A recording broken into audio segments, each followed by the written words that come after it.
I've done some difficult things in my time gaming, mostly in the name of trophies, achievements, or just bragging rights with friends over defeating a boss. Elden Ring comes to mind in recent times. However, Dead Rising's 7-day survivor challenge has now taken my top spot for the most horrific ordeal I have ever gone through. Bear in mind, this is from someone who has already platinumed PUBG on the PS4 and Dead by Daylight on the PS5, back to back, with endless bugs and grinds in that mix. Nevertheless, this near infinite ordeal for Dead Rising's most mythical achievement lasted just over 14 hours in real life. People assume that time is a strict progression of cause to effect, but actually, from a non-linear, non-subjective viewpoint, it's more like a big ball of wibbly-wobbly, timey-wimey stuff. Equaling 7 days in-game time I spent with Frank in Willamette. It's a good job I had a whole Sunday free to do sweet F all. But what makes this so hard, I hear you sneer? No way can it be that bad. Well, buckle in, skeptics, because this one is a wild one.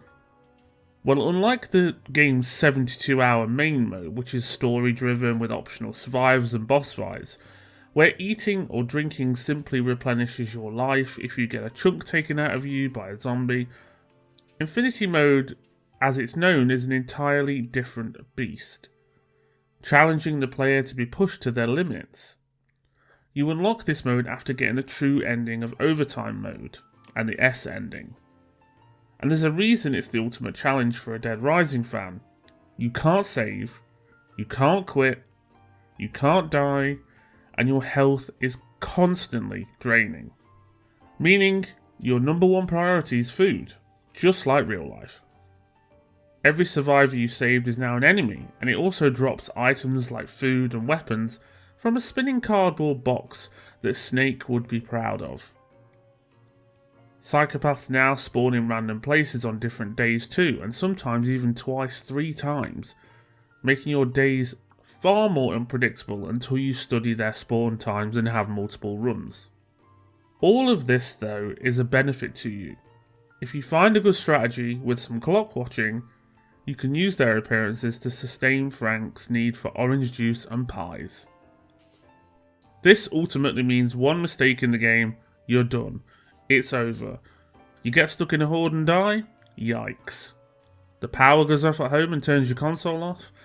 Best get restarting after you've wiped those tears away from your cheeks. Or that annoying sibling or cousin just turns your console off for a laugh? You're probably going to end up going to prison with the rage filling your soul in. What have you done? You get it. It's one and done. It takes dedication. It's a test of endurance, mental stability, memory, and a test of your patience bar anything else. It's also incredibly boring because you'll spend 70% of your time waiting, which is why I want to make this video as snappy and to the point as possible. There are so many guides online, but ultimately I watched a mix of these, read up a load of info, and enjoyed some random events in my own mix to build this video for you today as a sort of safety guide. But anyway, enough of me yapping about what we're going to do. Let me show you my experience and prevent you needing.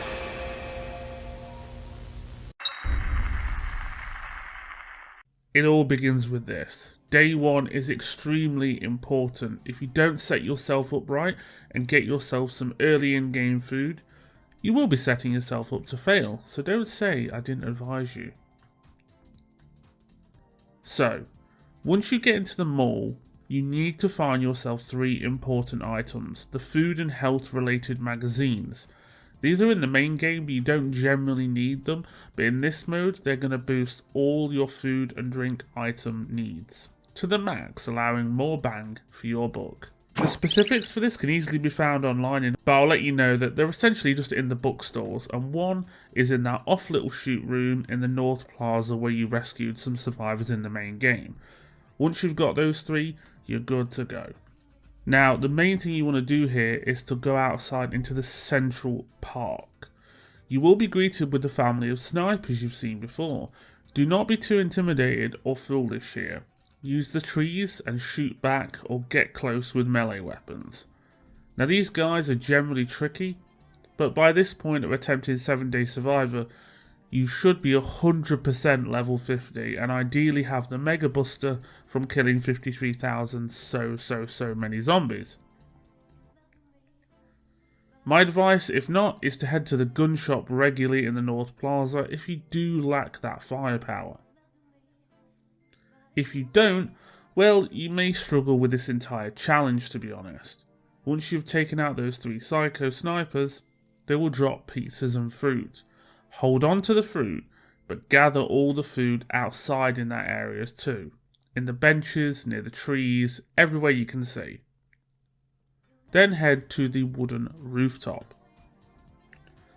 Drop all those items, especially the cooked steak and pizza, because we have a big weight on our hands, and they will rot in 15 minutes if you don't put them out of your inventory. Luckily, with this weight, you have the central clock tower. FYI, you may want to set up Netflix or YouTube binges during this entire challenge because the waiting periods will make you lose your mind. Lastly, before you begin your wait fully, set a timer on your phone or PC for about 18 minutes. It gives you 2 minutes leeway in case anything's going wrong, because Frank's health will just about drain to 1 block by then, giving you enough time to consume some items of food, orange juice, coffee creamer and milk, pizzas and steaks, and some of the cocktail mixers will fill your entire health bar. So they are your gold mine for this challenge, assuming you have those magazines we mentioned earlier, as it will triple boost them. Your first proper goal at around 9 AM to 11 AM on day 1, make your way into the North Plaza, specifically the Chryslip store, where you fought Cliff in the main game. This is where you will find your first survivor to kill. Now, do not underestimate Bill. He will shoot you the moment you enter, so make sure you have some spare food just in case. Once he's dead, he will drop Cliff's machete and some ice cream. Both equally good pieces of loot to start your journey off. Also bear in mind that you need the killing blow on the survivors or psychos for the box to spawn and drop the goodies. If you don't, and you use zombies to basically cheese them, you may lose out. So head back to the roof spot we had and go and watch something while monitoring your health via the timer. We got a few more in-game hours to kill here. Before long, it will reach around 2 to 4 PM in the afternoon on your first day, and it's time to grab what food you have left and head back into Paradise Plaza. We have another victim on the menu. Dana will spawn back in one of the kids' shops, and she will be easy pickings, trust me. Kill her, steal her veggies, and relax for a moment. There is also a clock inside this section of the mall to keep track of your time, as your wristwatch is disabled in Infinity mode if you hadn't noticed, and time management is very important. Right about now, the reality of the challenge ahead of you will begin to sink in, and this is your fight or flight. Like me, you will easily get bored and start finding things to do to occupy your time. You may even be able to sneak in other trophies during your downtime. It's totally up to you, as this guide is pretty malleable as long as you keep track of when food is needed. Either way, it's time for a pit stop at the security room, the safest place in the mall, for now. Refresh your blaster, if you have it, and keep a keen eye on the clock while waiting somewhere safe. After a few more in-game hours, it's time for quite an important section and endgame of your first day. As soon as that clock hits around 7 to 8 PM, you want to head down to Wonderland Plaza, making sure to use the female toilet shortcut you unlocked in the main game. Thank you Capcom Overlords for allowing us to use this Infinity mode, because if not, damn. Once there, head towards the bottom end of the ride. A familiar face will lunge out at you, and depending on your weapons, it could go one way or another. Adam will drop 2 mini chainsaws, which can be quite valuable, but more importantly, he drops an exotic Japanese radish, and we all love those. Now this is an optional risk for what we have next. If you want to take the chance on more high-end food items and a decent weapon, we need to head out to Leisure Park again, and down into the maintenance tunnels. travel back to where you fought Larry in the main game, and be prepared to spam him with buster shots or a decent gun, because this is your first serious run killer. Between the zombies outside, Carlito's van, the zombies inside, and Larry, the entire place is a damn death trap. But the rewards are fantastic. Spitfire, your first mixer, one of those cocktail type drinks, is dropped here. And outside of the benefit known to you, you also get that full health benefit.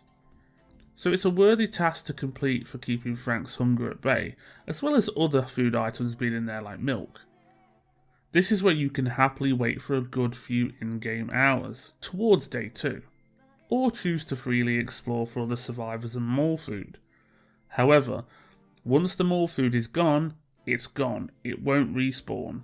So try and stay clear of the majority of it until day 4 or 5. It's up to you ultimately, but this guide is designed to be playing as safe as possible, sticking with the fights over foraging, with risk versus rewards. I personally chose to run to the movie theatre at this point for another bonus survivor. Reflecting on this though, I would not recommend it, as I only ended up with a soggy, rotting lettuce. Make your choice, soldier. To finish off our day, we have the chance at one more psychopath carrying goodies for us to rummage off their corpse. You will want to head back to the security room firstly, though, refill your buster and relax with a few more in-game hours till around 9 or 10 PM. Once the clock strikes around then, head out to the normally welded door to the entrance plaza and prepare yourself for another fight with Carlito. Sniper Carlito. Another run ender here. If you go in unprepared, but the buster can pretty much spam his ass from a distance, so don't be too worried, and while diving in and out of the shops, it can keep you safe. So do what works for you. Once I killed him, you will get more high-end food to keep you chomping along. I waited quite a few in-game hours before going to Alfresca to fight Isabel next. This area is a nightmare at the best of times, and she has a bike to boot. There's no real strategy here other than spray, dodge and pray. Once she is down, barricade yourself into one of the food stalls or head to the gym with all the food you've got and all the ones you can muster up. This is one of the big weights in the game, and you will be able to watch a movie in the meantime, trust me. The challenge might be feeling also like a slog at this point. Day 2 is dawning on us pretty fast, and I was getting bored, so I started throwing plates at zombies and running to check the clock and pause, get some water, get a snack, come back. And we just need to wait till 5 to 6 AM on day 2 before we get going for the next section of this run. At this point you have some experience of what's to come based on what you have done so far. So, let out a big sigh. We have one fight coming up straight away and then some more waiting. It's not the most strenuous thing. Head over to the food court next, being careful of the rafters above where we will find our second Carlito, with his P90 machine gun in tow.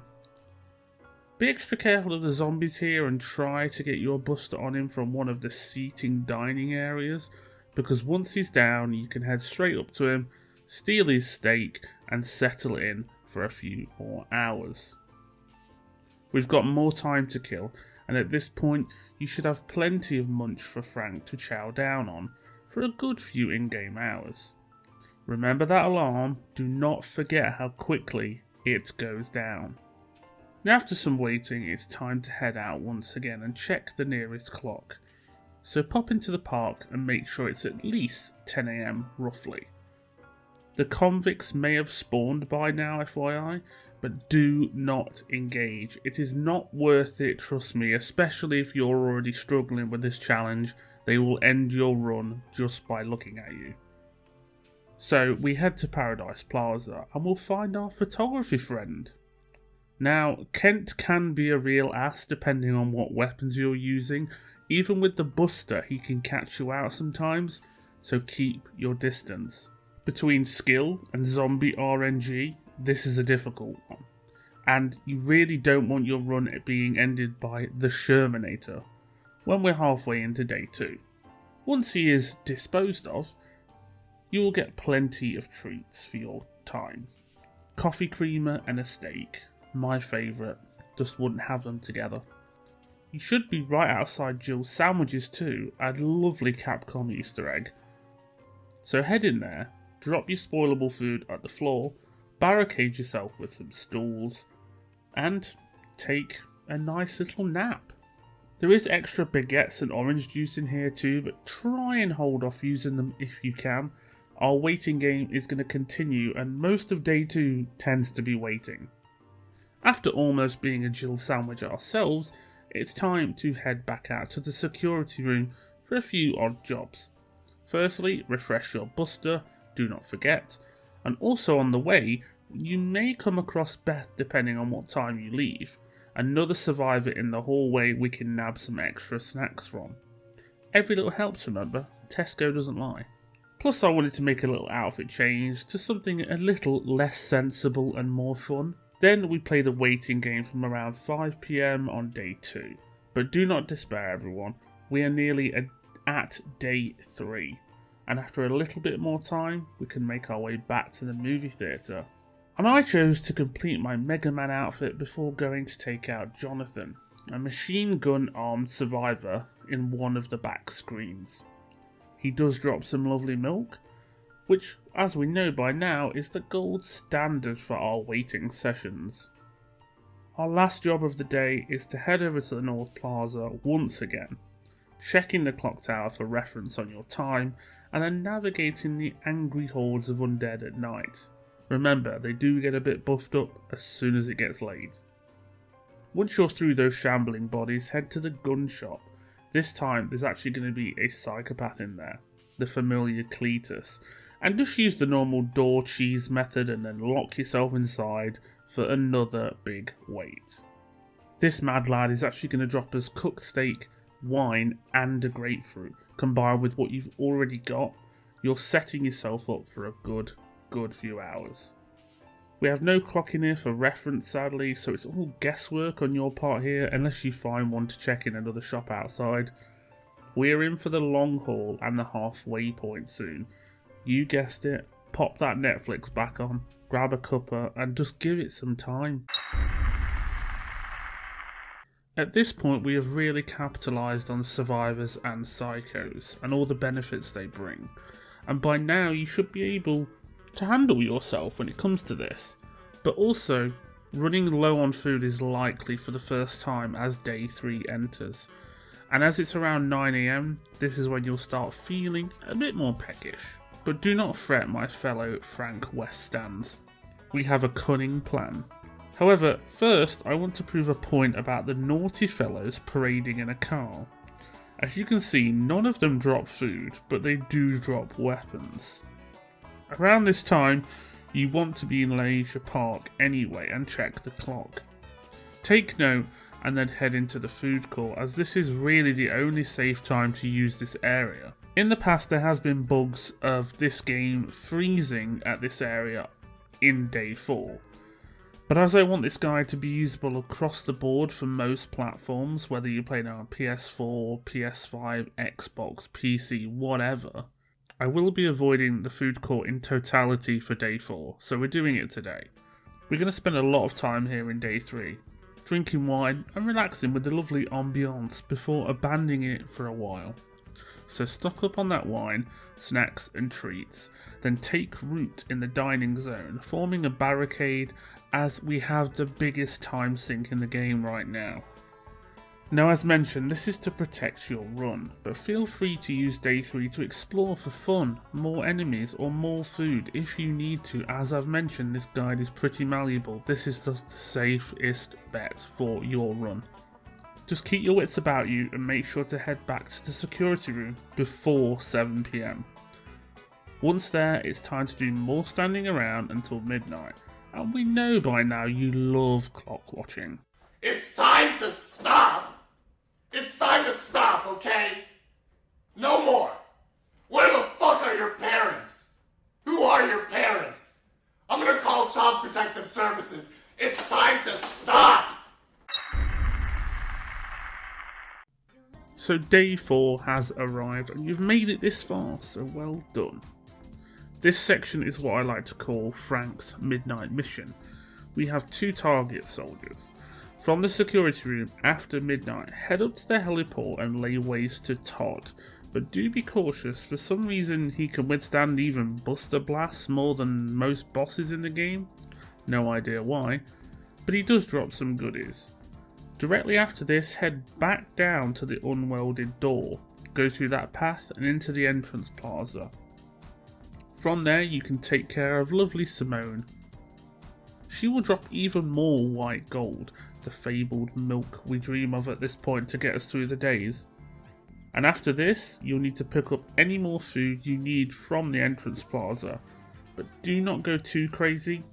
Head back to the security room and do some more clock watching. You know by now, you know the gist. After day 3, it's a lot of waiting.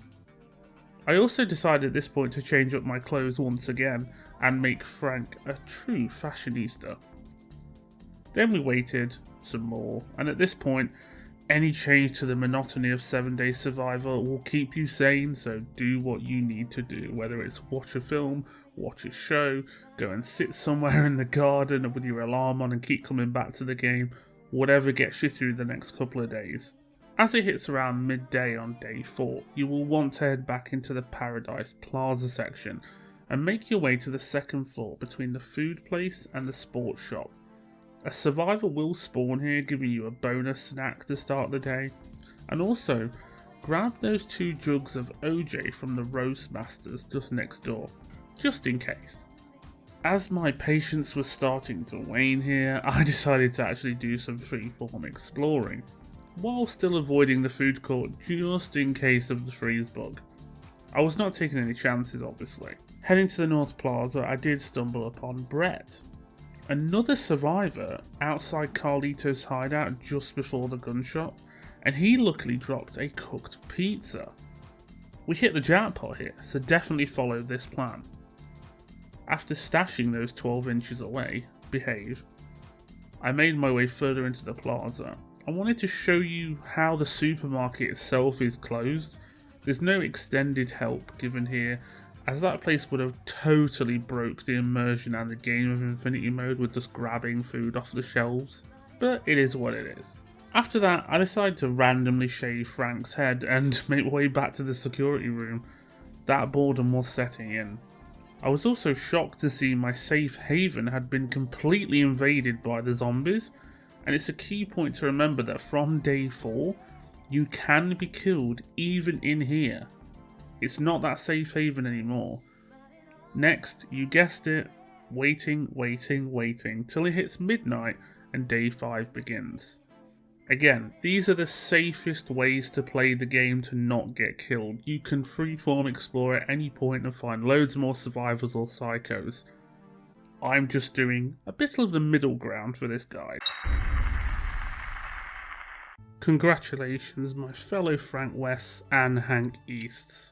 You made it to day 5, and for that benefit you've unlocked the 5-Day Survivor trophy and gained the laser sword, a super handy extra melee weapon of the endgame power variety.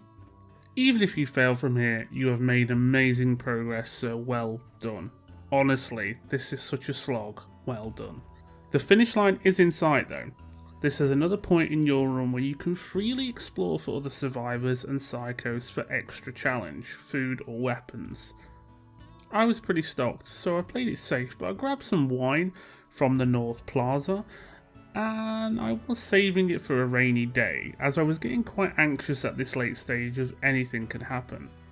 As I imagine, you all will be too. During my downtime, I did see a rather dark connotation of how this game was making me feel, hanging from the rafters above. Enough said. And I also questioned how Frank has asbestos hands, as he could hold roasting hot steaks with no pain. This guy is on another level. But maybe I was just starting to lose my sanity altogether, as I had been doing this for 8 hours straight at this point, with no break. Man, you gotta give me something. Side note, you can actually put modern consoles into rest mode and pause and keep it like churning along and come back to it daily, but I just wanted this done. My eyes were starting to become heavy. It was time for another Buster restock after a few hours of waiting in that winery back room.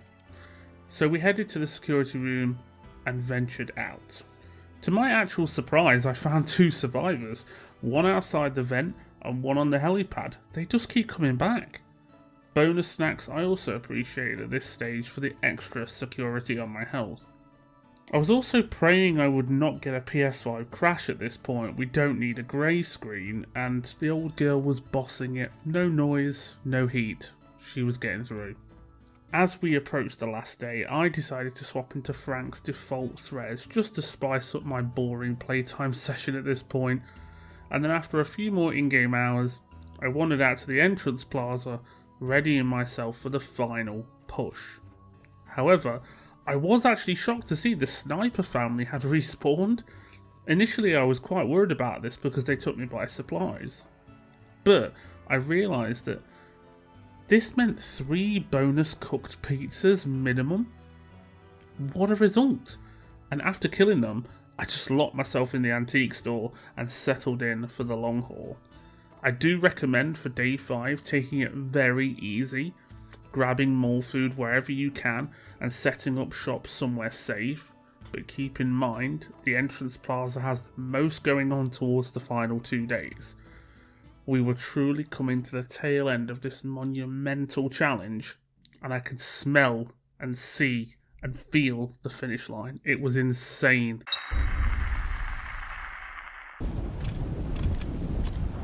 You're a hard man to find, Galen.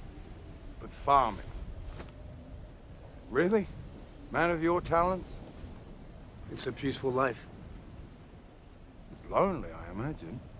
My fellow zombie champions, we are at literally the final hurdle, and by far, unfortunately, the most boring section of the game you'll experience, and that I agree with personally. I spent 80% of my time locked up, worrying about even venturing outside at the risk of such a late game failure occurring. Again, it's very up to you if you want to explore, but at this point, it's a real risk. I was clock watching over and over, hoping somehow the game could just keep going and not crash on me. As you can tell, I was getting increasingly anxious. Again though, you are free to explore as I've mentioned, but only go and grab more food if you need it. Avoid any confrontation, as it's way too risky. So, we wait, we dig in, and we eat. Over and over until the boredom finally broke me, unfortunately, and yeah, I was contradicting the words I'm saying now. After a good few in-game hours, I think it was about 6 to 12, I was even getting bored of watching Netflix at this point. I just wanted to go to bed. And I felt so fed up and my brain was fried, so even the love of Dead Rising as a franchise could not keep me standing still listening to groans of zombies and more music for almost another 11 hours of playtime, which worked out to about another hour of actual real-life time. I chose to explore, and I changed into a lovely white fitted suit for my last hurrah. I dyed my hair grey to showcase how Frank's stress had aged him in just 6 days as well. Now I wandered further into Alfresca, you know, the worst place possible to ever be in this game at any time? It was a very big brain move by me. David, another survivor, shocked me. Luckily he had nothing at long range. He was a random bonus that offered me yogurt and also 2 bottles of orange juice that were sat behind him at the food stall. I was now beyond stocked with food, overflowing even, so I chose to entrench myself there for a few more hours just for some new scenery. But I also wasted some of the food out of being impatient and keeping my health up. I needed my inventory to be stocked, and I hated leaving the food on the floor. I waited and waited before choosing to return to the entrance plaza for the final hunkering down. I'm not leaving again after this, and neither should you. The funny thing is though, I won't even lie, at this point I was almost cocky. Probably because of the brain fog and being tired, but Day 6 had one last surprise for me, and it nearly took everything. I decided to change my outfit again, because my ADHD brain rot cannot decide what appeases it best within 30-minute periods, and this decision led me to explore at the main entrance. Well, this almost cost me my entire 12-hour and 6-day run. Yes, surprise! The worst psycho in the game, Carlito, with his 50 caliber big boy gun, started chunking my health down out of nowhere to dangerous levels, so I panicked like mad and hid behind a pillar, force feeding Frank like he was drunkenly eating a kebab at 2 AM. Edging closer around the pillars, I finally got enough shots off to take down this annoying SOB, let's not say the other word, yes, SOB, for the last time. Nabbing his final food offerings and running back to my fabled antique store that I used on the 360 days. The end was approaching and my heart was literally in my throat. Learn from my lessons, everyone. Do not take the risks. Do not take the risks out of boredom. Play it safe and just wait. Watch some more Dead Rising content on my channel, why don't you? These final moments of the 7-day survival challenge felt kind of surreal. I remember back on the 360 days getting all the achievements when I was about 14, and I loved the original Dead Rising. I spent hours and hours and hours on it. It was the only game I ever got 1000 G on. I have vivid memories of the Saint run, getting those 8 women to follow me at once. The zombie genocider, spending like 8 to 12 hours just mowing over zombies. But for some reason, my brain had completely blocked out this 7-day run. It was a weird thought that a decade and a half I was here again, and so are you. I decided to clock watch in the last in-game hours. Then I got bored again, started smashing windows in the shop. Then I found a weird trippy mirror effect Frank was messing around with in my looniness in the mirror. And yeah, this is the levels of boredom I was facing, guys. It was 1 AM in the UK. The 7th day was approaching, and at this point I did not care about even completing it.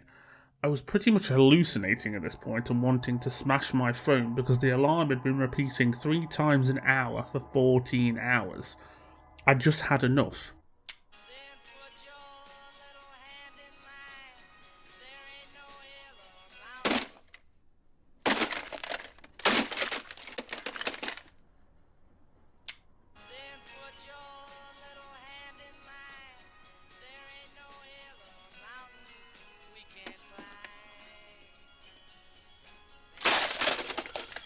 It was 11:50 PM in Dead Rising itself, and this feeling began to wash over me, and hopefully it will with you too.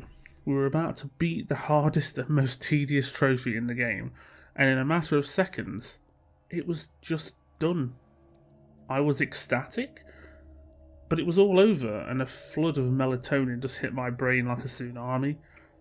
I took Frank from that store, back to Paradise Plaza, confirming the time was past 7 days on screen by entering a new area. This is an important step, as you need to die to end the challenge. Do not return to the title screen. I then haphazardly let myself get killed. I allowed the first zombies I saw to just eat my tired and whittled flesh and fill their bellies, but as we know, they are never full. We had survived 7 days in the outbreak of Willamette. How's that for a slice of fried gold? Yeah, boy! And with that, the challenge is over, and so is the video. Thank you to everyone who watched along and had a laugh with me, watching me in pain, and to everyone that was following along and actually getting guidance and tips from this. Massive, massive congratulations, for no matter how far you got. 1, 2, 3, 4, 5, 6 or 7 days. It can take a few times to actually get the method down, so don't beat yourself up about it. As for this challenge, it is very much indeed like you're trapped in a time loop. Rise and shine, Sammy!